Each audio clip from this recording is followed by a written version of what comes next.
What is up, guys? Welcome back to another bike of the day. Today's a very special one for the old head mountain bikers out there.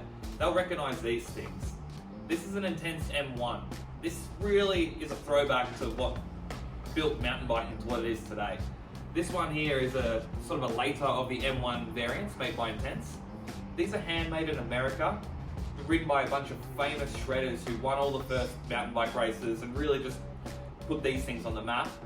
This one here is the later iteration, it's roughly 2002 era, where they've really sort of advanced the agricultural first generation or the early generation M1 bikes.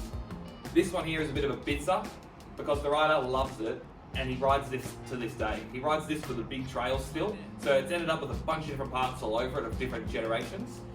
The forks on this bike match it fantastically. But these are much later generation. These are roughly like 2010 or later boxer suspension on the front. So they match amazingly, they make the bike ride better, but they do modernise it, whether that's a good thing or a bad thing. The rest of the bike is some new parts, some old parts, but all together it's just really plush, big brakes, and it really is just ready to shred.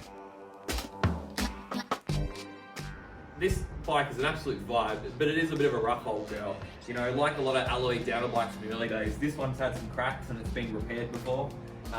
So she's a bit rough, but absolutely just a piece of history. And we're stoked that this thing still gets ridden.